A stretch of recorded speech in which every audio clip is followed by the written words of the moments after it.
You know the boss is not here tonight, right? Springsteen is not going to... You knew that? Really? Okay. Thank you all for coming. I'm really excited to be here, and we're going to be talking about self-help and motivation. And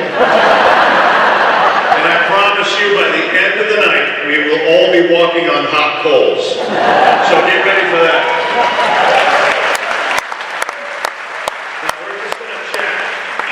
And I'm going to tell some stories from my life and from the book. So, and then we're going to have questions at the end, and I'm really excited that Sherman is here. Actually, I must confess that when they told me Sherman was going to do this, I thought they meant Richard Sherman.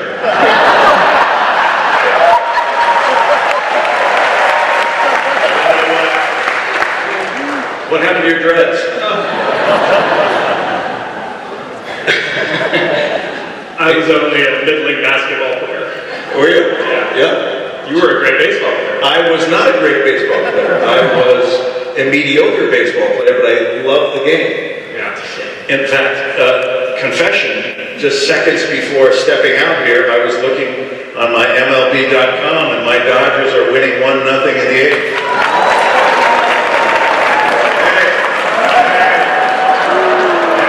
Settle down.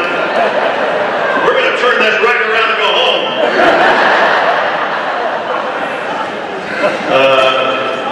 So anyway, yes, I was a mediocre baseball player, but I just loved the game, so that I continued to follow it because, I don't know, from a very early age, it just gave me a sense of calm and a sense of ease. That even the pace of it was right for me. That you can go to a game and you can chat and talk and then watch some great athletes do their thing, and it was just, I don't know, something about it. Yeah, so you started playing basketball as a kid. I mean, baseball as a kid. Baseball as a kid. And... Are you okay, Sherman? Yes. I've been doing this a long time. I don't get starstruck, but I am. So, I mean, really, this is... was a scene where, the first one was where I have a party at my house, and Jerry wants to come over, he wants to be invited, and I'm trying to date Elaine. The balloons for Thanksgiving are blowing up, and he wants to force himself over, and I did the thing that you need to do if you're going to get a job on that, is make Jerry laugh. So I made Jerry laugh, and I go, oh, got the job, that was nice.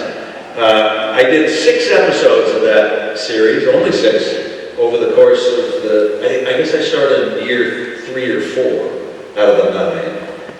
And they would only call you back because if it was right for that character to service the storyline of the 4 main characters. I think it's the most brilliant show ever because it is extremely hard to be able to write 4 different storylines and have them intersect over the course of 22 minutes. It's brilliant. It's brilliant the way they do it. At one time, there was an episode where Jerry was offended that I had a penthouse pet as a dental hygienist, and he thought it was unclean, and he would say, "What's it, Dennis or Caligula? What's wrong? What's wrong in there? It's not right." And he thought we were molesting him. I don't remember if I was tucked or untucked. So he's in my chair, and I asked the nurse for the nitrous oxide, laughing gas, and I put it on him, and he goes out, and as he's going out, I lower the chair down, and I say, "Sweet dreams." I think he's coming out, he has a hallucinogenic moment, and he looks over, and we're dressing. Well,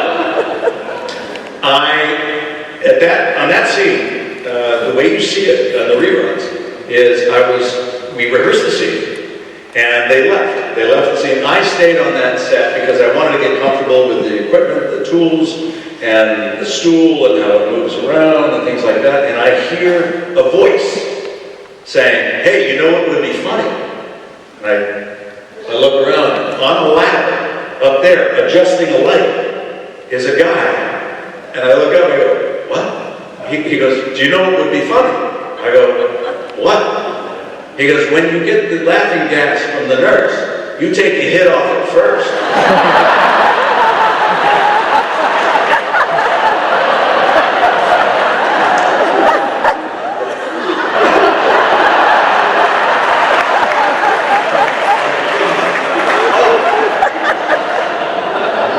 I was looking up to him. He could have, I think he had a halo. I don't know. I was looking into the light. It was shiny. And I thought, oh my God, that's hilarious. So I waited until we were shooting. And nurse, may I have the nitrous oxide? And I grabbed it and I go, yeah, that's good. And Jerry falls off the chair. He's cracking up.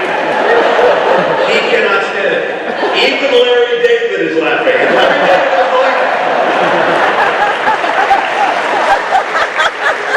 Larry David is laughing.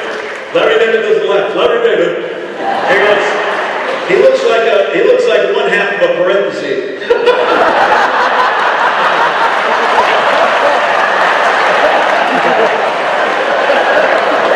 He says, Larry David would go, no, don't come in there. Come in, wait 5 seconds, then come in. That's funny, good. That's funny, that's very funny, good, that's very funny. Do that, don't do that, do that. All of a sudden, I sound like, do you feel the burn? I don't know what you're doing. He sounds like it. He says, Jerry, stop laughing. Stop laughing. So we do it again. Nurse, may I have the nitrous oxide? Before she hands it to me, Jerry's laughing. Jerry, stop it. Look. Jerry's like, he's not looking at me, he's like trying to keep going. Nurse, the nitrous oxide, and he starts laughing. I just pause, because it's better just to know we're just going to have to do it again. He pause. I keep a straight face. And I reach like this, he starts laughing. I suggest we alter it, and Larry says, no, we're not altering the joke. The joke stays. Finally, if you look at that episode, you'll see Jerry. That's the only take where he wasn't actually laughing. So I said, good enough, we'll take the smile.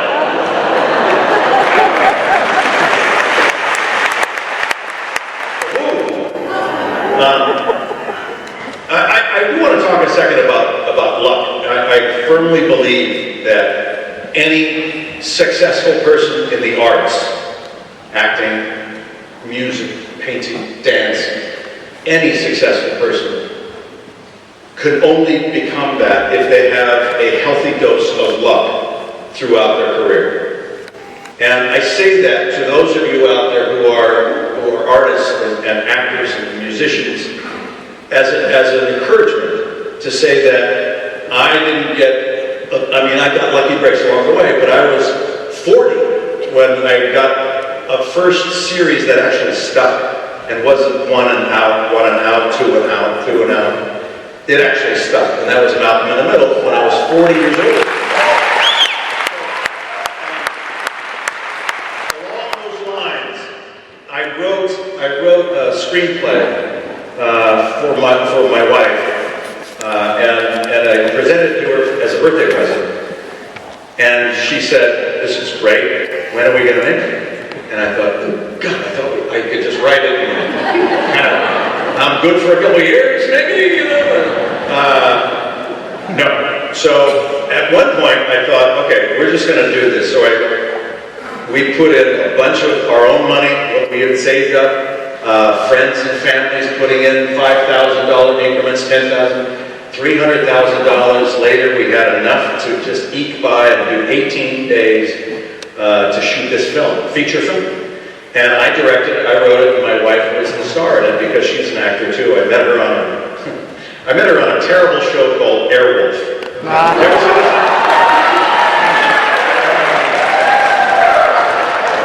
Okay. The woo-woo for Airwolf doesn't... it starred Jan Michael Vincent, Ernest Borgnine,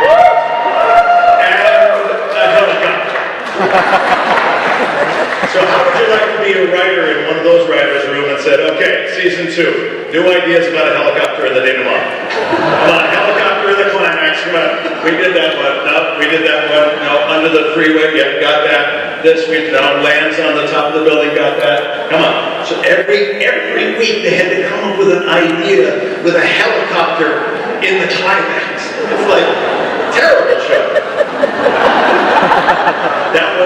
That was 30 years ago, and that's where I met the woman who became my wife. And I held her, the key roles then, all in those days, not Breaking Bad and going forward, but in those days, if you were a series regular, you were a good guy, right? And so if you were a guest star, like I was doing tons of shows, you were either a bad guy or a victim.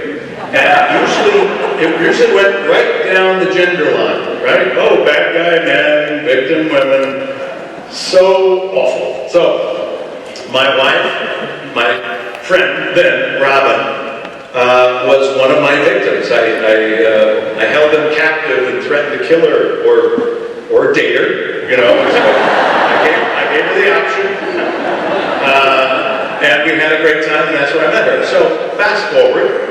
I write this screenplay for her, and we actually go out and do it. We do it in 18 days, but I had pushed it. I had lost actors, and the actor comes in, actor goes out. I lost a chunk of money that was going to make it happen. I kept delaying. Finally, I just said, I don't have it all, but I'm going to trust that it'll get there. I have to start. I have to just start and have a lot of trust. So we went out to the California desert, and we shot for 18 days. I came back. 3 days after I was back, I got this call for an audition for X-Files. And I looked the part because I had a big, nasty Fu Manchu with mutton chops. It was a nasty look. And